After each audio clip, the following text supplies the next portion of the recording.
Olá pessoal, tudo bem? Na videoaula de hoje eu vou falar sobre poluição do solo e da água. A poluição do solo é qualquer alteração das suas características naturais através da deposição, descarga, infiltração ou acúmulo no solo de produtos poluentes. Aí na imagem abaixo você vê os materiais aí que poluem o solo, né? Descarte de lixo, aí tem o aterro sanitário, né? Que eu vou falar agora nos próximos slides.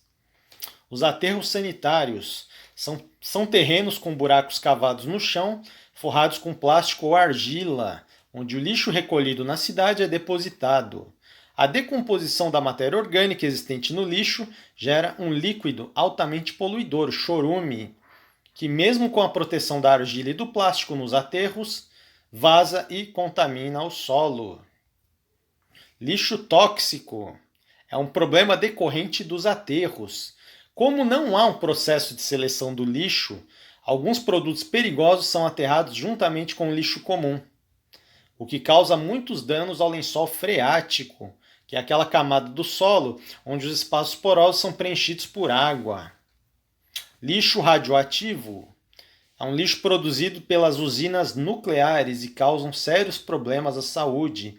Aqui na figura abaixo você tem uma charge falando sobre o lixo radioativo. Algumas consequências da poluição do solo. A principal consequência é a infertilização do solo para plantação e contaminação da água. A terra se torna improdutiva e não se tem como plantar nenhum outro tipo de cultura, né? Ocorre a desfertilização do solo e também a saturação desse solo. Incineração. A incineração dos resíduos é feita em fornos especiais. O processo de incineração, entretanto, envolve o uso de filtros e redutores de emissão de gases tóxicos, entre os quais monóxido de carbono, dióxido de carbono e dióxido de enxofre. Uso excessivo de adubos sintéticos. A fim de atender à crescente necessidade de alimentos acarretada pelo crescimento populacional, a produção e o uso de adubos sintéticos, que normalmente contêm impurezas que podem contaminar o solo, vem sendo intensificados progressivamente. Para a produção desses adubos, a indústria de fertilizantes retira elevadas quantidades de nitrogênio do ar e fosfato das rochas. O emprego excessivo dos fertilizantes gera desequilíbrio ecológico. Os agentes decompositores não conseguem reciclá-la na mesma proporção em que são adicionados ao solo, provocando a chamada eutrofização, bem como alterações caracterizadas pelo decréscimo de matérias orgânicas e retenção de água. Uso de praguicida. O que são praguicidas? Também chamados de defensivos agrícolas. São substâncias venenosas utilizadas no combate às pragas, organismos considerados nocivos ao homem. Os principais tipos de praguicidas são os herbicidas, usados para matar ervas daninhas. Temos os fungicidas, usados no combate aos fungos parasitas. Temos inseticidas, usados contra os insetos. E pneumatócidos, que controlam nematócidos parasitas. Acontece que os defensivos químicos empregados no controle de pragas são muito pouco específicos, podem destruir as espécies nocivas e também as espécies úteis.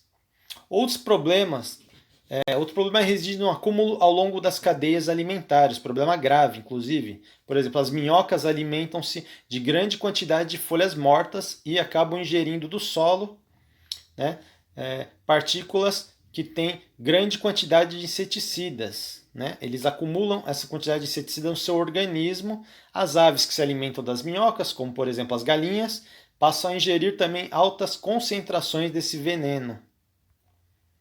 Falar um pouquinho agora da poluição da água. É a contaminação de corpos de água por elementos que podem ser nocivos ou prejudiciais aos organismos e plantas, assim como a atividade humana. O resultado da contaminação traduz-se como água poluída. A água é poluída por um grande ramo de produtos, podendo ser dividida pelas suas características. Temos a poluição pontual, O foco de poluição é facilmente identificável, como, por exemplo, o descarte de esgoto in natura em corpos de água. Temos a poluição difusa. Não existe propriamente um foco definido de poluição, sendo esta poluição oriunda normalmente de uma extensa área. Os principais poluentes aquáticos são poluentes orgânicos biodegradáveis, proteínas, carboidratos e gorduras, poluentes orgânicos recalcitrantes, defensivos agrícolas, detergente sintético, hidrocarbonetos, metais, atividades agrícolas, industriais de mineração, organismos patogênicos, bactérias, vírus, protozoários e eumintos, calor e radioatividade. Causas: lançamento de efluentes domésticos, industriais e comerciais sem tratamento adequado.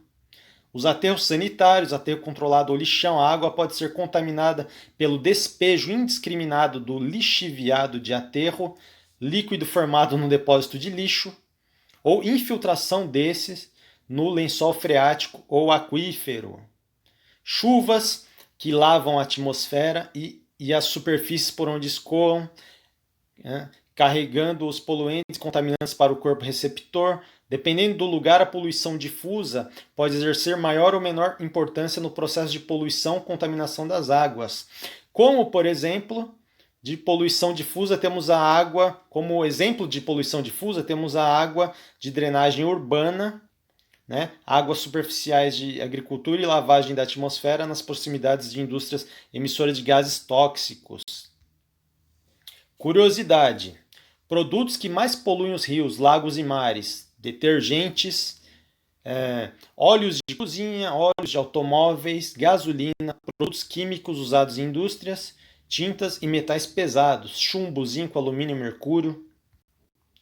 Riscos: a poluição das águas causa graves problemas de saúde para o homem. Para cada real investido em saneamento básico, economiza-se R$5 com medicina curativa, dados da Organização Mundial da Saúde de 2005.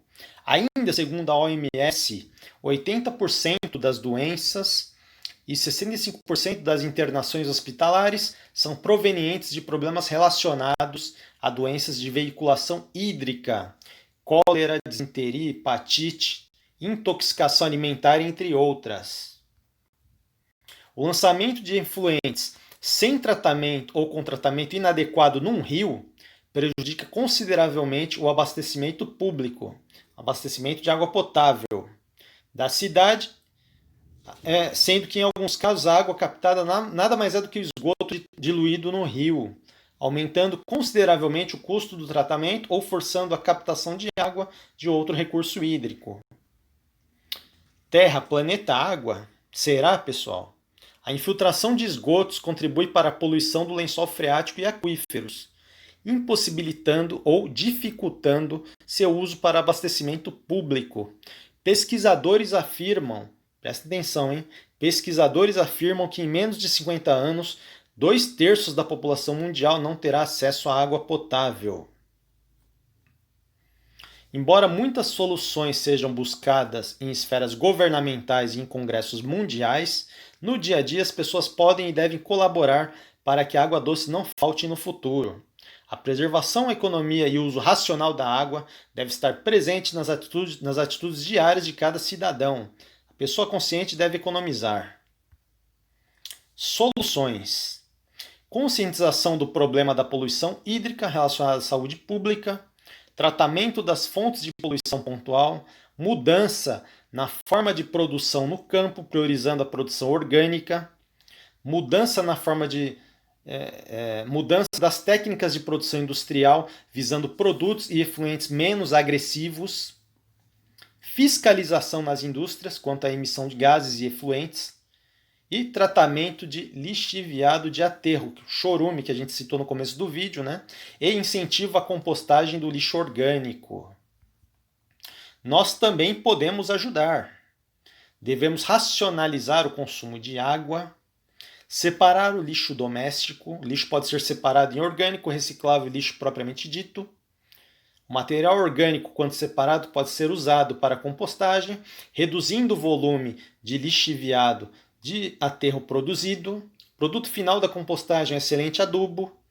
né, podendo ser usado na produção orgânica de alimentos, inclusive. Aí.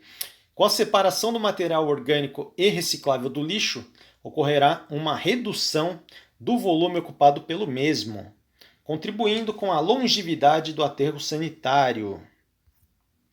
Não sujar as vias públicas, e essa sujeira não é apenas o papel da bala, mas envolve o uso racional do carro, a adoção do transporte coletivo, uso de transporte não poluentes como bicicleta, regulagem frequente de veículos automotores, comprar preferencialmente alimentos com produção orgânica ou com uso adequado de insumos agrícolas.